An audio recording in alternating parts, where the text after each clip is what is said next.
Hey hello student, this is KMS sir and welcome to KMS sir chemistry. देखिए, आज का हमारा topic है डॉक्टर डॉक्टर विदाउट नीट।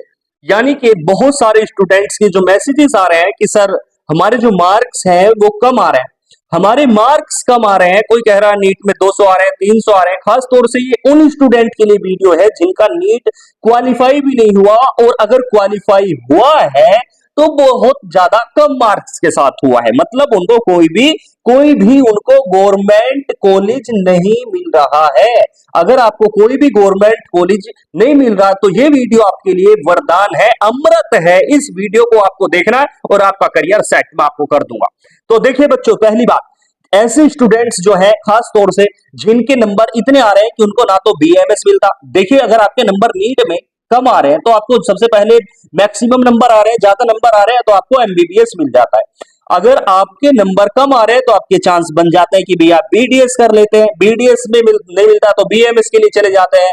इस तरीके से आप वेटनरी में चले जाते हैं, आप जो है और कोर्सेज के अंदर चले जाते हैं, लेकिन नर्सिंग के अंदर चले जाते हैं। लेकिन अगर आपके नंबर इतने हैं कि आपको कोई भी गवर्नमेंट कॉलेज नहीं मिलता, जैसे कि सबसे ज्यादा कमेंट ये है कि सर कोई ऐसा कॉलेज बता दो चाहे हमें बीपीटी मिल जाए लेकिन गवर्नमेंट कॉलेज मिल जाए, आर्थिक स्थिति नहीं। तो क्या करना है बच्चों, आपको नीट को छोड़ना है, कोई दिक्कत वाली बात नहीं। अगर आपको गवर्नमेंट कॉलेज ही चाहिए तो आपको जो मैं एंट्रेंस एग्जाम बताऊंगा वो एंट्रेंस एग्जाम देने हैं और बस उसके बाद आपको डॉक्टर बन जाना है। ठीक है जी। तो देखिए, स्टार्ट करते हैं। कौन कौन से कोर्स है उसकी थोड़ी सी डिटेलिंग करते हैं बच्चों। सबसे पहली बात आपको बता दें, ये जो कोर्स है ये तो सब बिना नीट के आप कर नहीं सकते। मतलब ये कोर्स जैसे ये कोर्स इनमें आपको नीट भी देना पड़ेगा और गवर्नमेंट कॉलेज में एडमिशन के लिए आपको अच्छे मार्क्स भी चाहिए। अब बात करते हैं, आपको जो कोर्स मैं बताऊंगा उसके अंदर आपकी जो फीस है केवल 20,000 रुपये, 10,000 रुपये ऐसे ही रहेगी गवर्नमेंट कॉलेज की, और बस देना है एंट्रेंस। तो चलो पहला ले लेते हैं आपका कोर्स बीयूएमएस। बीयूएमएस देखिए बच्चों, आप जानते हैं ये यूनानी होता है। ठीक है जी। बैचलर जो है वो आप यूनानी में कर रहे हैं, और इसके अंदर आपको बता दिया जाए कि अगर आप एडमिशन लेना चाहते हैं तो इसका एग्जाम होता है, आपका इसका एग्जाम होता है बच्चों एंट्रेंस एग्जाम, CPMEE। ये आपको एंट्रेंस एग्जाम देना है। नीट हो ना हो कोई मैटर नहीं करता, दिया हो नहीं दिया हो, बस आपको तो ये एंट्रेंस एग्जाम देना है। और देखो, इसके लिए मतलब मैं आपको बताऊं, इसको एग्जाम को जो आप देंगे तो इसके लिए बच्चों आपने नीट की तो प्रिपरेशन कर ही रखी है, नीट की तैयारी आपने कर रखी है, मतलब आपकी तैयारी तो है। बस इतना ही तो फर्क है कि आपके जो मार्क्स हैं वो उनमें कम आ रहे हैं, और ये एग्जाम जो होते हैं वो नीट की कंपेरेटिवली एग्जाम जो है ये हल्के होते हैं, मतलब ये आपको भी मालूम है। तो आपकी जो नीट की तैयारी है उसको ही बस थोड़ा सा रिवाइज करें और इन एग्जाम को आप दे दें, मैं आपको सजेस्ट करूंगा। और आप इसको क्वालिफाई करेंगे तो आपकी जो फीस है गवर्नमेंट कॉलेज की, देखिए आप फीस जान के शॉक्ड हो जाएंगे। इसकी जो फीस है बच्चों 10,000, मैक्सिमम कॉलेज की फीस 10,000। ऐसा भी हो सकता है कुछ कॉलेज की 20,000 से लेकर 30,000 तक मैक्सिमम जा सकते हैं एक साल की फीस। अब आप लगाओ कितनी कम इनकी फीस है और आप कितने कम पैसों के अंदर अपना बीओएमएस कंप्लीट कर लेंगे। अब आप सोच रहे होंगे कि सर बीओएमएस के अंदर जो है हम सर्जरी नहीं कर सकते, ये क्या कोर्स है? तो बच्चों आपको पीजी कर लेना है। मैं एमडी मतलब देखो, कहीं भी आप चाहे एमबीबीएस भी आप करोगे, तो अगर आप एमबीबीएस भी करोगे तो क्लिनिक खोलने के लिए, हॉस्पिटल खोलने के लिए आप डायरेक्ट एमबीबीएस पे तो अलाउ नहीं करने वाले। काम आपको एमडी वहां पे भी करना पड़ेगा। तो अगर आपने बीओएमएस कर लिया तो आपको पीजी कर लेनी है, पीजी कर ले मास्टर डिग्री इसके अंदर, और फिर आप सर्जरी भी कर पाएंगे। ये आपके लिए सबसे अच्छी जानकारी। फिर आप सर्जरी भी कर पाएंगे और अपना हॉस्पिटल खोल लेते हैं तो फिर तो आप के क्या ही कहने होंगे।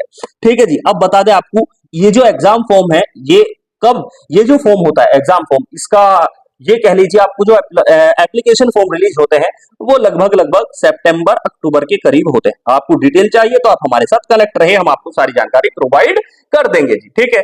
तो मैंने आपको क्या बताया कि आप इस एग्जाम को भरें, और बीओएमएस करने के बाद ऐसे लोग भी हम जानते हैं जो अच्छे खासे हॉस्पिटल्स चलाते हैं, क्लिनिक चलाते हैं, और वो एमबीबीएस के जैसा जो जॉब करने वाले एमबीबीएस है उनके जितना पैसा भी अर्न करते हैं।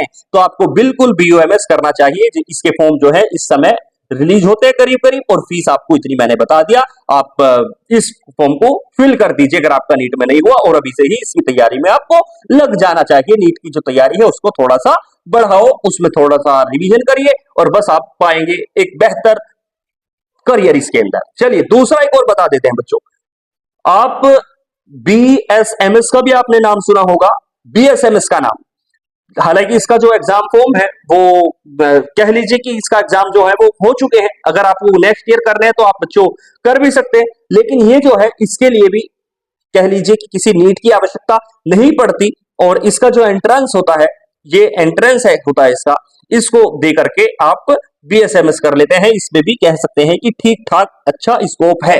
ठीक है जी, अब डिपेंड करता है आप पे क्या करना है। देखिए एक और मुख्य ले लेता हूं मैं, BNYS, अगर कुछ बच्चों की ये भी चॉइस होती है, ये भी अच्छा कोर्स है, बढ़िया कोर्स है ये भी, और इसका जो एग्जाम होता है, मतलब यहाँ पे आप कह लीजिए कि इसका जो एग्जाम होता है वो CPAT,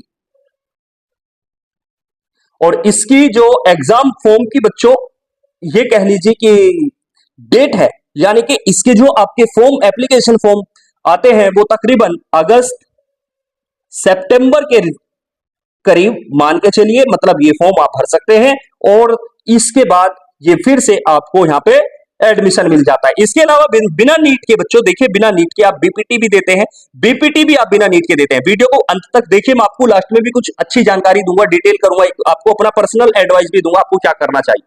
ठीक है जी, बीपीटी जो होता है बैचलर इन फिजियोथेरेपी, तो इसके अंदर आपको बहुत सारे एग्जाम होते हैं, जैसे आपने सुना होगा CUET, हालांकि अभी तो हो चुका है इसका एग्जाम, आप चाहे तो अगले साल के लिए दे सकते हैं। बस इसमें फर्क क्या है कि आप अपने नाम के आगे डायरेक्टली डॉक्टर नहीं लगा पाते, मतलब पोस्ट में अगर आप लगाएंगे डॉक्टर, नाम में डॉक्टर तो लगा लेंगे, लेकिन आपको ब्रैकेट में PT फिजियोथेरेपिस्ट लिखना होता है, डॉक्टर आप तब लगाते हैं, केवल डॉक्टर नहीं लगा सकते, बस इतना है। बाकी इसके अंदर भी करियर ठीक ठाक होता है। ठीक, फिर बाद में आप MPT भी कर लेते हैं चाहे तो, और यहाँ पे भी आपका अच्छा स्कोप है। अब मैं आपको अपनी जानकारी, अपनी पर्सनल बात आपको बताना चाहूंगा, मतलब आपको पर्सनली अगर मैं गाइड करूं तो मैं आपको कहूंगा कि इन सब के अंदर, इन सब के अंदर जो है वो BUMS अकॉर्डिंग टू मी, वो डिपेंड करता है कि हर किसी की अपनी अपनी क्या विचारधारा है, जो आपको पसंद आए करना तो वो चाहिए आपको, लेकिन फिर भी मैं आपको कहूंगा कि मेरे अनुसार, अगर आप कमेंट करते हैं कि सर आप बताइए आपके अनुसार क्या बेहतर है, तो उसका भी जवाब मैं यहीं पे दे देता हूं।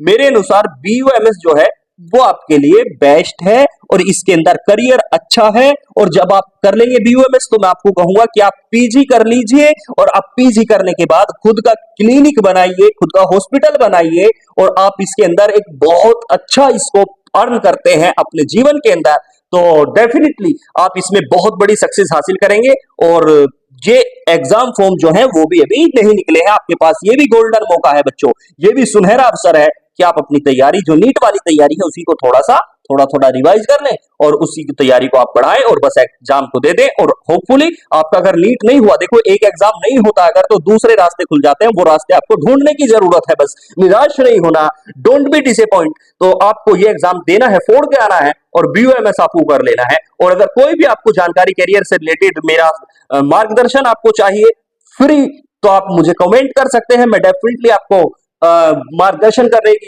कोशिश करूंगा। आज की वीडियो को हम यहीं पे लास्ट करते हैं। इसी तरीके की इंफॉर्मेशन पाने के लिए आप हमारे साथ जरूर कनेक्ट रहें। आज की वीडियो को यहीं पे करते हैं। All the best student.